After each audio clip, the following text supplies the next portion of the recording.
Olá, você que nos assiste, seja muito bem-vindo. Hoje é dia 5 de fevereiro de 2021. Se você ainda não sabe, todos os dias nós temos vídeos aqui no canal, fazemos uma pequena devocional. Isso porque nós estamos cumprindo o nosso plano de leitura anual da Bíblia. Nós começamos na última segunda-feira, ou seja, é recente, por isso eu já te convido para que você entre nesse projeto conosco.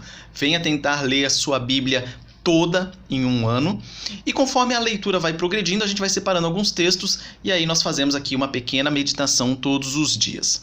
Hoje eu gostaria de falar a respeito de um tema muito importante, que é a mentira. E por isso eu peço que você abra sua Bíblia aí no livro de Gênesis, é o primeiro livro da Bíblia, capítulo 2, leremos os versículos 16 e 17 e depois capítulo 3, versículos de 1 a 4. Aqui, só para você entender o contexto do que estava acontecendo, Deus tinha acabado de criar todas as coisas, criou o jardim do Éden, criou o homem e o colocou no jardim para o cultivar e o guardar. Na sequência, depois que Deus criou tudo ali, ele deu a seguinte ordem para Adão. Veja isso lá no versículo 16 do capítulo 2. E o Senhor Deus lhe deu esta ordem: de toda a árvore do jardim comerás livremente, mas da árvore do conhecimento do bem e do mal não comerás, porque no dia em que dela comeres, certamente morrerás. Então essa foi a ordem que Adão recebeu. Na sequência da leitura bíblica, nós temos o relato da criação da mulher, e depois, no capítulo 3, nós temos a aparição do diabo, transfigurado aqui na figura da serpente. E aí o diabo aparece, vai se comunicar com a mulher e diz o seguinte, com a Eva: mas a serpente, mais sagaz que todos os animais selváticos que o Senhor Deus tinha feito, disse à mulher: é assim que Deus disse? Não comereis de toda a árvore do jardim? Respondeu-lhe a mulher: do fruto das árvores do jardim podemos comer, mas do fruto da árvore que está no meio do jardim, disse Deus: dele não comereis, nem tocareis nele, para que não morrais. Então a serpente disse à mulher: é certo que não morrereis. Eu queria focar neste versículo específico.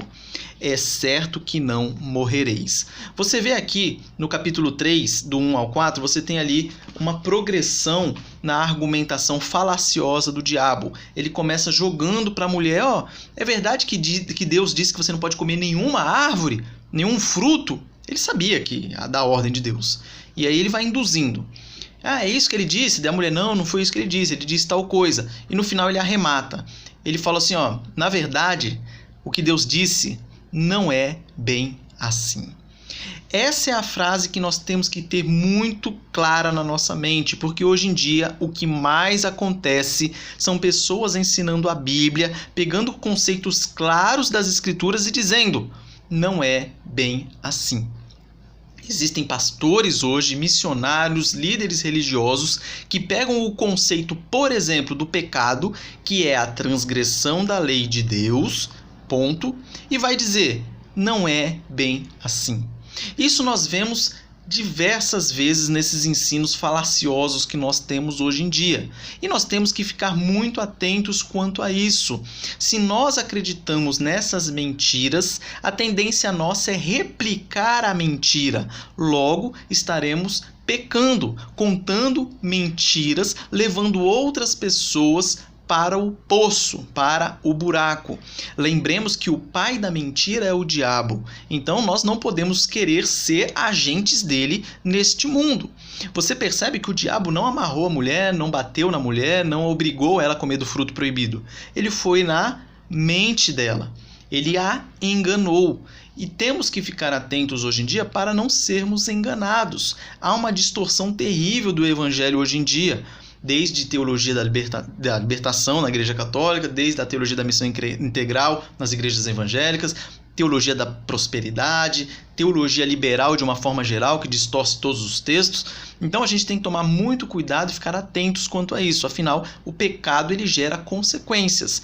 Além da consequência natural do pecado, que nos afasta de Deus, que é morte, pecado. Além disso, nesses exemplos que eu dei, por exemplo, se você começa a acreditar na teologia da prosperidade, que é uma distorção do ensino bíblico, é o tal do não é bem assim, você começa a ter uma vida frustrada, porque se você não consegue ter bens materiais, você vai achar que a culpa é sua, que alguma coisa está fazendo. Então você vai estar com uma carga nos seus ombros terrível. Teologias liberais, de uma forma geral, tem a potencialidade de te levar para o ateísmo. Ele começa a distorcer diversas verdades bíblicas, conceitos firmes que tem nas escrituras, eles começam a distorcer, fazendo com que lá na frente você acabe se tornando aí um ateu. Sua fé vai ficar morna e você acaba abandonando a fé na hora que você vê as tantas incongruências que eles ensinam lá. Então, vamos ficar atentos com relação a essas mentiras que estão sendo divulgadas diariamente, a toda hora. Vamos nos apegar no estudo da palavra, porque se nós não estamos firmes na palavra, a gente não vai saber diferenciar o que é verdade e o que é mentira. Então que Deus o abençoe neste dia, te dê muita graça e eu te espero aqui amanhã para nós continuarmos aqui as nossas meditações. Um forte abraço e até a próxima.